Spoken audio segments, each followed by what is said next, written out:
A few moments later.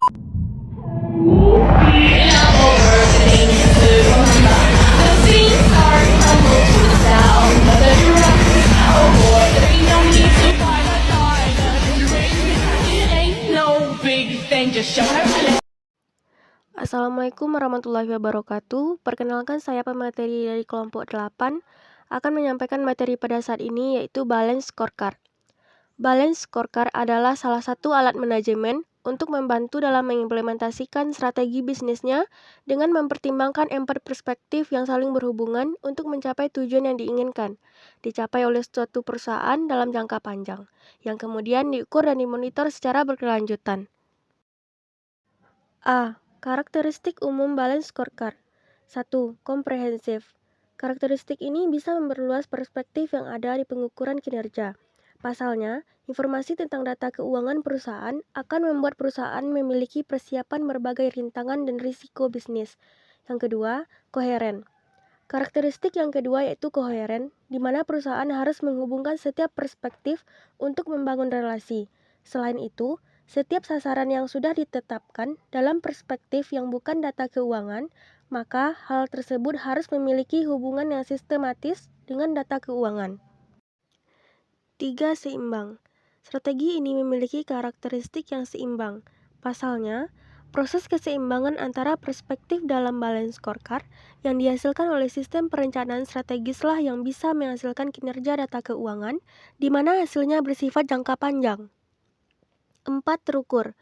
Karakteristik yang terakhir adalah bisa mengukur sasaran strategis yang dinilai cukup rumit untuk dilakukan pengukuran. Akan tetapi, dalam strategi Balance Scorecard 3 perspektif non-keuangan tersebut bisa ditentukan ukurannya sehingga hal tersebut bisa digunakan berbagai tolak ukur kinerja sebuah perusahaan. B. Strategi perusahaan dan Balance Scorecard. Balance Scorecard merupakan suatu sistem inti dalam manajemen strategis dalam menerjemahkan dan mengimplementasikan strategi dan tujuan perusahaan.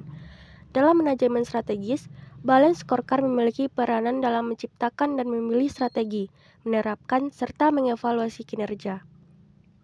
Dengan Balance Scorecard, perusahaan bisa merancang kerangka kerja yang kuat untuk membangun dan mengkomunikasikan strategi. Dengan menghubungkan strategi perusahaan ke indikator kinerja dalam Balance Scorecard, perusahaan dapat memastikan bahwa aktivitas operasional sejalan dengan tujuan jangka panjang, menciptakan pengukuran kinerja yang seimbang, dan memungkinkan pengambilan keputusan yang lebih baik untuk mencapai kesuksesan jangka panjang. C. Kaitan kompensasi dengan Balance Scorecard. Balance Scorecard adalah alat yang digunakan di perusahaan dengan tujuan memberikan kompensasi kepada pekerja dengan cara yang bermanfaat bagi manajemen dan tenaga kerja. Teknik Balance Scorecard membantu penilaian kinerja perusahaan dari segi moneter dan non-moneter. Menghubungkan kompensasi dengan Balance Scorecard berguna karena berfungsi sebagai cara yang adil dalam mengevaluasi kinerja perusahaan dengan menggunakan standar serupa. Hubungan antara profitabilitas perusahaan dengan besarnya imbalan memotivasi karyawan untuk meningkatkan kinerjanya. Realisasi tujuan perusahaan dimungkinkan dengan penerapan Balance Scorecard dan kompensasi. Biasanya, tercapainya maksud dan tujuan perusahaan bergantung pada produktivitas pekerja. Pemanfaatan Balance Scorecard memotivasi pekerja untuk meningkatkan kinerjanya dan pada gilirannya meraih imbalan. Kaitan antara Balance Scorecard dan kompensasi berjalan dengan baik dalam organisasi yang memiliki program kualitas yang ditetapkan. D. Perspektif dari Balance Scorecard. 1. Perspektif keuangan. Perspektif keuangan erat kaitannya dengan pemasukan dan pengeluaran perusahaan. Dengan kata lain, perusahaan harus mampu mengelola keuangan dengan baik agar keuangan tetap stabil, baik pemasukan maupun pengeluaran. Keduanya harus dicatat secara runtut dan jelas agar pihak keuangan dapat mengamati laju pertumbuhan keuangan dari perusahaan yang bersangkutan. Ada 3 tolak ukur dalam perspektif keuangan. 1. Pertumbuhan dari pertambahan yang didapatkan selama proses bisnis berlangsung. 2. Penurunan aset ke arah yang optimal dan memaksimalkan strategi investasi. 3. Penurunan biaya dan peningkatan produktivitas kerja. 2. Perspektif pelanggan. Perspektif pelanggan berkaitan erat dengan cara perusahaan melayani pelanggan. Dalam hal ini, setiap pelanggan harus diperlakukan secara layak. Dengan begitu, mereka merasa puas atas pelayanan yang diberikan. Adanya pelayanan yang bagus tentu akan meningkatkan loyalitas konsumen terhadap perusahaan. Sebaliknya, apabila pelayanannya buruk, konsumen pasti mencari perusahaan lain yang memiliki sistem yang lebih bagus. Adapun ukuran ditetapkan perusahaan dalam perspektif pelanggan yaitu 1. Seberapa besar omset penjualan? 2. Tingkat keuntungan yang didapatkan perusahaan. 3. Berapa banyak pelanggan yang didapatkan? 4. Persentase loyalitas pelanggan terhadap produk. 5. Tingkat kepuasan pelanggan. 3. Perspektif proses bisnis internal.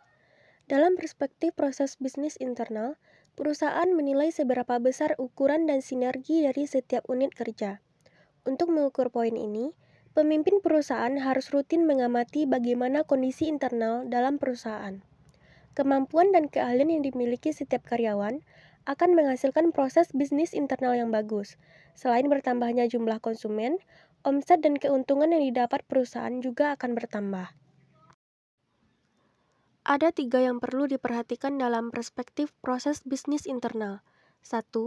Proses inovasi berkaitan dengan ide-ide terhadap produksi barang. 2. Proses operasi berkaitan dengan aktivitas dan rutinitas sehari-hari yang dilakukan bagian internal. 3. Proses pasca penjualan berkaitan dengan metode pemasaran yang tepat untuk meningkatkan omset penjualan. 4. Perspektif pembelajaran dan pertumbuhan. Karyawan menjadi elemen penting yang harus dijaga perusahaan. Tanpa adanya karyawan, proses pertumbuhan dan perkembangan perusahaan akan menghadapi banyak kendala. Karyawan juga berfungsi sebagai pendukung dalam perspektif keuangan dan pelanggan. Karena itu, apa yang direncanakan perusahaan dapat mencapai target yang maksimal. Selain keberadaan karyawan, perusahaan juga perlu memperhatikan sistem dan prosedur kerja yang seperti apa yang perlu diterapkan dalam internal perusahaan. Ada baiknya jika semua elemen terkontrol dan terkoordinasi dengan baik sehingga timbul keselarasan selama bisnis berlangsung. Ada 3 hal yang dijadikan tolak ukur dalam perspektif ini. 1. Kapabilitas atau kemampuan karyawan. 2. Kemampuan mengelola sistem informasi. 3. Motivasi, dorongan, dan garis tanggung jawab. Baiklah, sampai disinilah pemaparan materi dari kelompok kami. Terkurang dan terlebih kami mohon maaf yang sebesar-besarnya. Hidup kesepian tanpa kasih, cukup sekian dan terima kasih. Assalamualaikum warahmatullahi wabarakatuh.